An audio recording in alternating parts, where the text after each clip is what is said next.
সংযুক্ত আরব আমিরাত ও পাকিস্তানের বিপক্ষে টি-20 সিরিজ সামনে রেখে অনুশীলন শুরু করেছে বাংলাদেশ দলের ক্রিকেটাররা।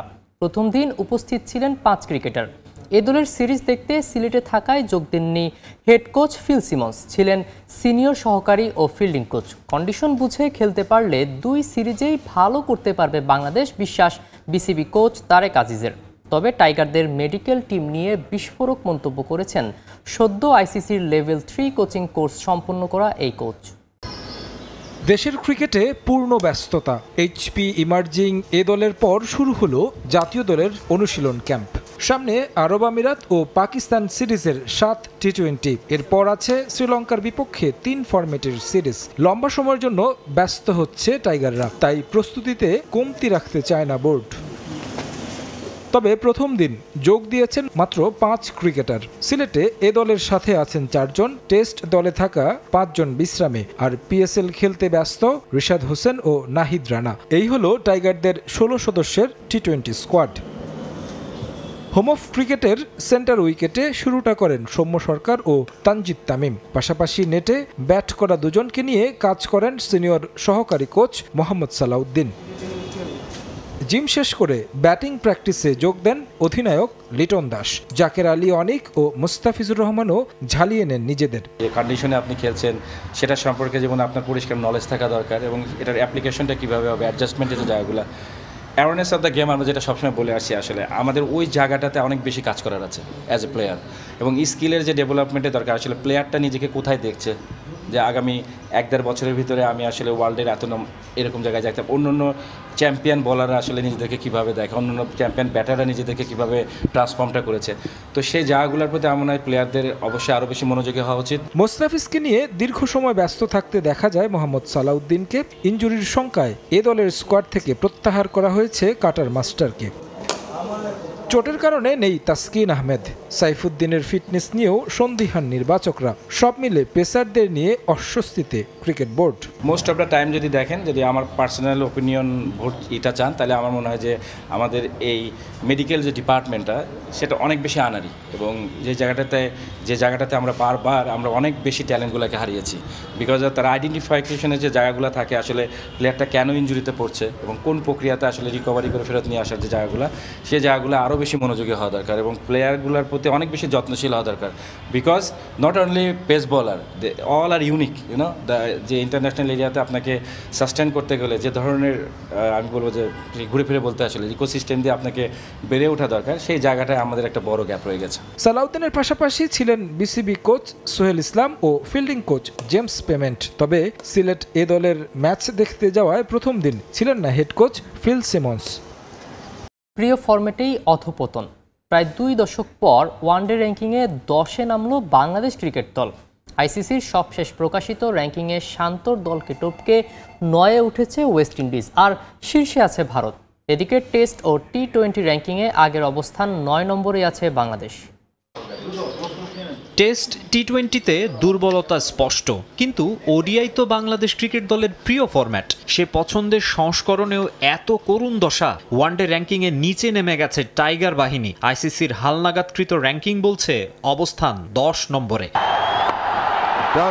জিম্বাবুয়েকে টপকে 2006 সালের অক্টোবরে একদিনের ক্রিকেটের র্যাঙ্কিংয়ে 10 থেকে 9-এ উঠেছিল বাংলাদেশ। এরপর ধীরে ধীরে এই ফরম্যাটের পারফরমেন্সে উন্নতির ছাপ রাখে টাইগাররা। একটা সময় ঘরের মাটিতে হয়ে ওঠে অপ্রতিরোধ্য। হোম কন্ডিশন কাজে লাগিয়ে একে একে জায়ান্ট বধ করতে থাকে লাল সবুজ। অমন পারফরমেন্সে 2015 সালে ওডিআই র্যাঙ্কিংয়ে 7-এ উঠে যায় বাংলাদেশ। এরপর 2017 চ্যাম্পিয়ন্স ট্রফির সেমিফাইনাল নিশ্চিত করা দল উঠে যায় নিজেদের সর্বোচ্চ অবস্থান 6-এও। নানা চড়াই উতরাইয়ের মধ্য দিয়ে যাওয়া টাইগাররা 2022 সালে আরও একবার উঠেছিল 6-এ। কিন্তু এবার পথহারা বাংলাদেশ 19 বছর পর নামল ফেভারিট 50 ওভার ক্রিকেটের র্যাঙ্কিংয়ের 10 নম্বরে। অ্যানুয়াল র্যাঙ্কিংয়ে 2024 সালের মে মাস থেকে গেল 12 মাসের সব ম্যাচের ফলাফলকে 100% আর তার আগের 2 বছরের ম্যাচগুলোর ক্ষেত্রে 50% হিসেবে রেট করা হয়েছে। আর তাতেই লোকসানটা বেশি হয়েছে বাংলাদেশের। গেল 12 মাসে যেসব দল বেশি ম্যাচ জিতেছে তারাই পয়েন্টের হিসেবে বেশি এগিয়েছে, আর এই সময়ে ভালো খেলতে না পারা দলগুলো পিছিয়েছে। এই 12 মাসে 8 ওয়ানডের মাত্র একটিতে জেতা বাংলাদেশ হারিয়েছে 4 পয়েন্ট। 80 থেকে কমে রেটিং পয়েন্ট এখন 76। হালনাগাদকৃত র্যাঙ্কিংয়ে ওয়ানডের শীর্ষ দল ভারত, উন্নতি করতে থাকা আফগানিস্তান আছে 7 নম্বরে, বাংলাদেশকে টপকে 9-এ উঠেছে ওয়েস্ট ইন্ডিজ। টেস্ট, টি-20তে 9 আর এবার ওডিআইয়ে 10, সব মিলিয়ে এটাকে the lowest point of Bangladesh cricket বললে হয়তো খুব একটা ভুল হবে না। নিউজিল্যান্ড এ দলের বাংলাদেশ সফরের খবর। সিলেটে প্রথম আনঅফিসিয়াল ওয়ানডেতে কিউএদের পাত্তাই দিল না বাংলাদেশি দল। পেসারদের নৈপুণ্যে ছোট রানের লক্ষ্যে খেলতে নেমে 7 উইকেটে জয় তুলে নেয় নুরুল হাসান সোহানের দল। এই জয়ে 3 ম্যাচ সিরিজে 1-0 এগিয়ে গেল বাংলাদেশ এ। 3 উইকেট নিয়ে ম্যাচ সেরা পেসার খালেদ আহমেদ।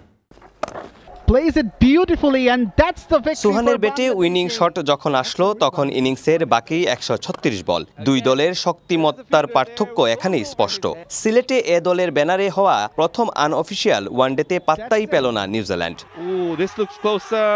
সিলেটে এদিন টস বাদে কিছুই পক্ষে আসেনি কিউইদের। আগে ব্যাটিংয়ে নেমে শরীফুল খালেদ আহমেদের বোলিং তোপে পড়ে ব্ল্যাক ক্যাপস। প্রথম আঘাত তৃতীয় ওভারে, লেগ বিফোর ডেল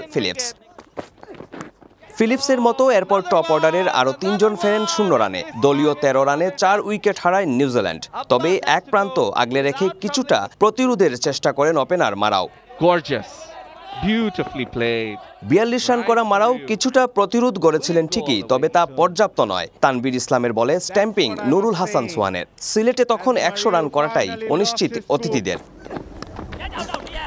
85 রানে নবম উইকেটের পতন, তবে সেখান থেকেই ঘুরে দাঁড়ায় নিউজিল্যান্ড। কৃতিত্ব 8-এ নামা ডিন ফক্সক্রফটের। দক্ষিণ আফ্রিকান বংশোদ্ভূত এই অলরাউন্ডার তুলে নেন 50। সেখানেই থামেননি, 4-6 আর 6-4-এ ইনিংস নিয়ে যান 72-এ। তাতে ভর করে লজ্জায় এড়ায় নিউজিল্যান্ড এ দল। 15 ওভার 3 বল হাতে রেখে কিউইরা গুটিয়ে যায় 147 রানে।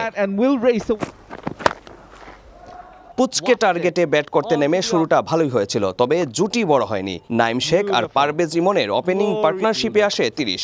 12 বলে 24 করে ফেরেন ইমন। নাইম কাটা পড়েন 18 করে। 3 নম্বরে নামেন এক যুগ আগে অভিষেক করা এনামুল হক বিজয়। প্রিমিয়ার লিগে উঠতে থাকা বিজয় করেন 38। ক্যাচ আউট হয়ে ফেরেন ফক্সক্রফটের বলে। তবে এরপর আর উইকেট হারায়নি স্বাগতিকরা। মাহিদুল অঙ্কনের 42 আর সোহানের 20 রানে 136 বল বাকি রেখে জয় বাংলাদেশ এ দলের। অনেকটা চাপ না নিয়েই আক্রমণাত্মক ব্যাটিং, বোলিং এবং ফিল্ডিংয়ের মধ্য দিয়েই নিউজিল্যান্ড এ দলকে পরাস্ত করল বাংলাদেশ এ দল। তবে পরবর্তী ম্যাচে নিউজিল্যান্ডের ভাগ্যে কি ঘটতে চলেছে সেটা দেখার অপেক্ষায় এখন ক্রিকেট প্রেমীরা। আনুষ্ঠানিকভাবে চূড়ান্ত হলো বাংলাদেশের শ্রীলঙ্কা সফরের সূচি। 17 জুন গলে হবে প্রথম টেস্ট, 25 জুন কলম্বোতে দ্বিতীয় ও শেষ ম্যাচ। এই সিরিজ দিয়ে 2025-27 টেস্ট চ্যাম্পিয়নশিপ শুরু করবে টাইগাররা। 2 জুলাই থেকে শুরু 3 ম্যাচের ওয়ানডে সিরিজ। 10 থেকে 16 জুলাই 3টি টি-20 ম্যাচও খেলবে দুই দল। কদিন বাদই বাংলাদেশ যাবে আরব আমিরাতে। এরপর লিটন দাসের দল উড়াল দেবে পাকিস্তানে। 2 সিরিজ সামনে রেখে টাইগাররা শুরু করেছে অনুশীলন। একই দিনে আবার চূড়ান্ত হয়েছে আরও একটা সিরিজের সূচি। তবে তার জন্য কতটা প্রস্তুত বিসিবি? 17 মে আরব আমিরাতের বিপক্ষে সিরিজের প্রথম ম্যাচ দিয়ে টি-20 ফরম্যাটে নতুন অধিনায়কের যুগে পা দেবে টাইগাররা। সেখানে 2 ম্যাচ শেষে 25 মে শুরু হবে পাকিস্তানের বিপক্ষে 5 ম্যাচের টি-20 সিরিজ। 4 জুন দেশে ফিরবে বাংলাদেশ। ঈদের ছুটি কাটিয়ে 13 জুন আবার রওনা হবে শ্রীলঙ্কার পথে। 8 বছর পর পূর্ণাঙ্গ সিরিজ খেলতে লঙ্কা সফরে যাবে লাল সবুজ। সিরিজের শুরুটা হবে টেস্ট ক্রিকেট দিয়ে। এই 2 ম্যাচ দিয়ে আইসিসি টেস্ট চ্যাম্পিয়নশিপের নতুন মৌসুম শুরু করবে বাংলাদেশ শ্রীলঙ্কা। 17 জুন গলেতে প্রথম টেস্টে মুখোমুখি হবে দু দল। এরপর 25 জুন কলম্বোতে খেলবে দ্বিতীয় টেস্ট। লঙ্কানদের বিপক্ষে ওয়ানডে ক্রিকেটটা হয় সবচেয়ে রোমাঞ্চকর। সবশেষ বাংলাদেশে 2-1 সিরিজ হেরেছিল শ্রীলঙ্কা। নিজেদের দেশে এবার সেই প্রতিশোধ নিতে চাইবে মেন্ডিস আসালাঙ্কারা। তাদের বিপক্ষে 2 জুলাই কলম্বোতে প্রথম ওয়ানডে খেলবে টাইগাররা। 5 জুলাই এই মাঠেই খেলবে দ্বিতীয় ওয়ানডে। 8 জুলাইয়ের ম্যাচটা খেলতে বাংলাদেশকে যেতে হবে পাল্লেকেলে। সবশেষ ওয়ানডে সিরিজ হারলেও ঘরের মাঠে টাইগারদের 2-1 টি-20 সিরিজে হারিয়েছিল লঙ্কানরা। দুদল এবারও খেলবে 3 ম্যাচের সিরিজ। 10 জুলাই পাল্লেকেলেতেই হবে প্রথম টি-20। 13 জুলাই ডাম্বুলায় খেলবে দ্বিতীয় ম্যাচ। এরপর 16 জুলাই তৃতীয় ওয়ানডে খেলতে কলম্বোতে ফিরতে হবে বাংলাদেশের।